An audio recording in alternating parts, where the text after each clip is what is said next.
Welcome, Wargamers, to the oh-so-blessed corners of the mortal realms, because today we are talking all about the Blessed Sons. This video was requested by Caleb Eckert in the comments down below. Thank you so much for requesting this. It gives me a good excuse to go crack open the Maggotkin of Nurgle battle tome. And if there's an Age of Sigmar lore topic that's really burning a hole inside your brain, go ahead and leave it in the comments down below. Give the video a like. I would really appreciate it. It gives me a lot of content to focus on. I sometimes get a bit overwhelmed by the amount of things to talk about, and so I kind of lose focus. But also any kind of interaction, comments, likes, that kind of stuff grows the channel. And so today we are going to do a few things in covering the Blessed Sons. First off, we're going to talk about an exemplary battle that'll kind of give us a sense of what this sub-faction looks like in action, what unites all Maggotkin of Nurgle armies, highlight anything else that's unique about them, because there are a few things that are very unique about the Blessed Sons, and then move into why is this cool, kind of a summation of the impact that it has as it fits into the setting of Age of Sigmar. Now, one thing I'd like to add right up top before we get started is that if you are interested in this faction or you have an upcoming hobby project, please consider using my affiliate link for Not Just Gaming in the description down below. They are an awesome store here in the US, offering 15 to 30% off all Games Workshop products. And any single time you use that link, whether it's for hobby supplies or huge army ranges, whatever, it goes directly to supporting me, my wife, our cats, and I could not do it without everyone's support, so thank you so much. Every bit of it is life-changing. Now, for those of you who are new to Age of Sigmar and don't know who we're talking about, the Maggotkin of Nurgle, these are the followers, both mortal and demonic, of the Plague God. Not only the god of plagues and diseases, but also despair and despondency.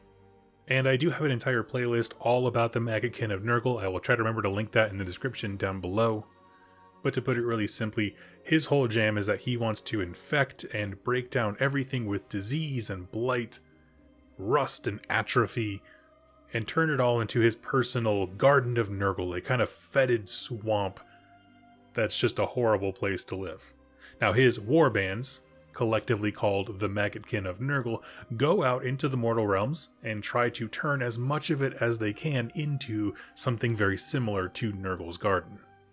Within that kind of sphere, there are different sub-factions, just really large congregations, I guess you could say, although they're called Contagions in Age of Sigmar. Just huge structures, warbands, armies that are just colossal in size and scope and meant to hunt down and basically conquer entire continents. One of those is called the Blessed Sons, which is the main topic of today's video. So we're going to jump to the new Maggotkin of Nurgle battle tome. They have this nice little section where they list off kind of like short stories for each sub-faction and points of interest within the timeline of Age of Sigmar. Every battle tome has something similar. And we're going to read one of the new stories that has to do with the Blessed Sons, called The Third Great Sowing. With a rumble of approval, Nurgle commands another wave of infection to be launched across Giran. The Glotkin triplets invade the eastern shores of the Sea of Elemental Truths, releasing a swarm of putrescent hagfish that swell from drinking the sacred Aqua Giranus, while the Maggoth Lords lead simultaneous attacks on Neos, Decreptia, and Verdia to divide the defenders of the Everspring Swath. The champions of Nurgle are aided by the Blessed Sons, the first of the Rotbringer Contagions to be formed. In their eagerness to prove themselves to their new patrons, the Sons Blight Kings overrun a host of Sylvaneth strongholds, in some cases even consuming the entire population once they have been reduced to rotten pulp. So first off, that's super nasty. But I like this description from this story because this is actually the first real glimpse we've gotten into when the Age of Chaos began in Giran, the Realm of Life, which is the realm space that Nurgle, god of entropy and decay, wanted more than anything. He really had his sights set on the Realm of Life. But as he's approaching it, we don't normally get military concepts of how they actually approached a target and how do you go about conquering something as large as a supercontinent, which is what the Everspring Swath is. This is actually our clearest indication of their military plan, which is actually quite cool. Now, those initial assaults were really led by either localized tribes that were sort of twisted and turned through tradition and dark prophecy to become the first Nurgle followers. There's also people that were infected and through dreams would be given the chance to join Nurgle. But there's also just a lot of demons pouring in when the Age of Chaos begins. So what I'm getting at here by saying that is there's a lot of demons, and there's even some humans right when the whole thing starts. Those initial mortal followers would be the first Blessed Sons. And so while the story doesn't actually have a lot of detail, all it does is say that, hey, the Lords of the Maggotkin of Nurgle, which are all the characters they listed, the Glotkin, a set of triplets that are devoted to Nurgle, and the Maggoth Lords, which are just named heroes, so I'll just kind of summarize all that. Those guys are attacking, and the Blessed Sons show up, and there's not really a lot of detail to that story, but the truth is, it's significant because they were the first. The initial Blessed Sons, as long as you can stay, honoring a Chaos God, in this case Nurgle, they'll give you, extended life. Some of these Chaos Warlords are hundreds of years old. There's a Khorne one we know who helped crack open the Realm of Fire and let Khorne in. He's well over 500 years old. His name's Korgus Kull. So there's whole tribes of these original residents of Ghyran that twisted into Blessed Sons, and it's just a really cool idea. This is an operation that you definitely want to get in on the ground floor with. Now, jumping away from this story, like I said, there's not a lot of kind of meat to chew on there, although it's kind of a pun when you consider the fact that they ate Sylvaneth once they were rotted away. Anyway, moving away from the actual story itself, talking about the Blessed Sons itself lore section later in the book, we actually gain a few more details, in addition to really highlighting the fact that they were some of the original Chaos worshippers that brought Nurgle in. Other things that are pointed out is these are by far the most martial amongst the Blight Kings, meaning the more mortal things. Maggotkin of Nurgle, they have 6 sub-factions, 3 are demon-focused, meaning their leadership and their average troops are all demons, and then these 3 mortal sides. The Blessed Sons represent the most martial and militant of the mortals. Now, normally you would think, well, why would we include ones that are less militant? Isn't this whole point of these books to get rah-rah, we're excited for our guys being the best kind of a deal? And that is true to an extent, but here's the thing about Nurgle. It's not just about conquering, with military force. He has champions, and they all do a great job, but at the end of the day, all that truly matters to Nurgle, how you get scores in his game, is by spreading the Garden of Nurgle, which means staying in an area and thoroughly corrupting and polluting it, and then going to the next area and corrupting and polluting it. So, saying that they are the most militant, it definitely adds a value and teeth to the Nurgle faction, but that does not explicitly mean that they are his favorite of all the sub-factions. Now, of course, they are essential when it comes to attacking larger fortifications. You would want their sheer numbers and their bulk and their power and all the great heroes that go with them. That initial military wave of conquering campaigns, yeah, Blessed Sons are all in, but when it comes to their champions having the longevity to stay in an area and bring the Garden of Nurgle about, that's where the kind of mercurial nature of Nurgle himself may shift into different followers. Maybe we'll knock off this warlord and put up a sorcerer who's more into staying put rather than going out and conquering. And I like that because it adds vibrant stories to how different the Blessed Sons can look. I do love this line from their entry. It says, while most Contagions take a steady and methodical approach to war, the Blessed Sons show a pronounced bloodthirsty streak. It's just while everybody else really thinks about things and is delicate, these boys are the sledgehammer. And that's exactly how they're portrayed, and I love it.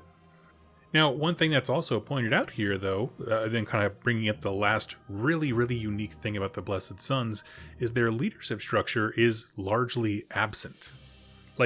There's a whole bunch of individual warbands that loosely call themselves the Blessed Sons, but the structure of how orders are disseminated amongst those warbands is a bit of a mystery.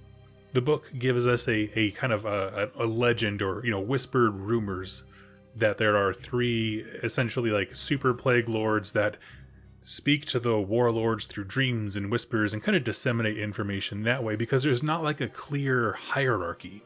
That being said, what makes the Blessed Sun so dangerous is they have this natural cohesion. They might be individual warbands, but more so than any other Chaos warbands, even from the same army, they are quick to snap to be allies. It makes them a cohesive fighting force. Like, if I'm a Nurgle warlord and I walk up and I see Nurgle versus, I don't know, anything else, we'll say Stormcast for right now. If we're both Blessed Suns, we're just gonna pretty much merge, essentially, and just fight off the Stormcast, and then we can just separate. We don't have to be against each other, and it's a weird kind of gang allyship. And when you consider how old many of these characters could very likely be, it's not crazy to think that multiple local tribes within Ghyran got twisted to Nurgle together, and they still retain those sort of neighborly-ish bonds of like, you know, we are different groups and organizations that are very tribal and spread out all across Ghyran. We understand and have a healthy respect for one another. We're not going to mess with each other. What if this is just a Nurgle iteration of that? Individual warbands that, you know, obviously trust each other much more than they trust anybody else, and have enough respect for each other to be like, nah. You go your way, I'll go mine. But we can work together whenever. And while that might not seem like a big thing, right? Teamwork makes the dream work is kind of a moniker for a reason.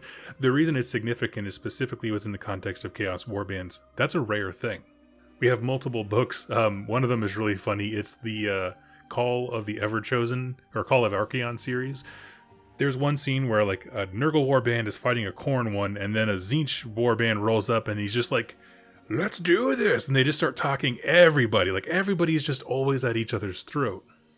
All the time, always. And so to get like two Chaos warlords who can look at each other and just kind of do like, you know, the single nod and then just walk away is actually, it's actually a weird form of teamwork and camaraderie that sees the Blessed Sun succeed way more than anybody else.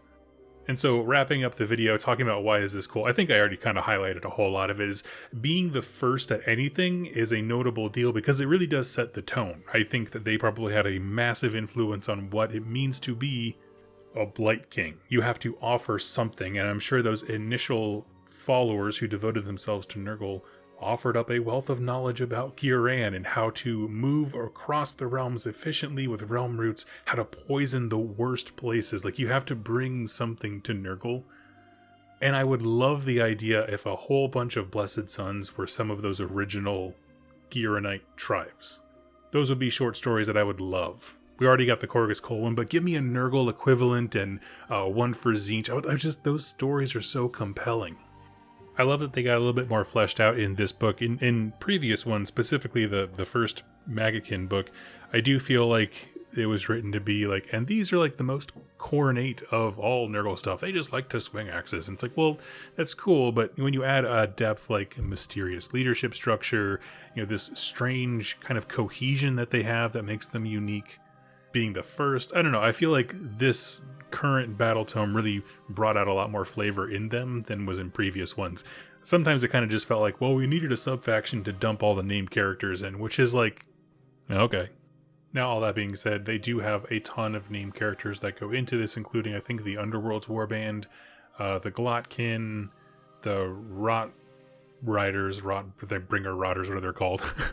Maggoth Lords, that's what they are.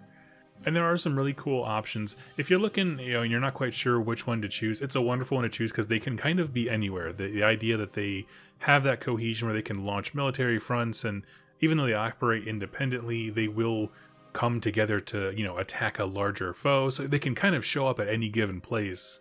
And if you love those heroes, those very unique models, because Games Workshop's Nurgle models are just killer right now, they're a great one for that reason alone. But anyway, Caleb, I hope that answers your question. Thank you for the excuse to talk about Maggotkin, and if you have something you would like covered, please leave it in the comments down below, and I will chat about it very soon. Thank you so much for watching and listening, and I'll catch you next time. Happy wargaming.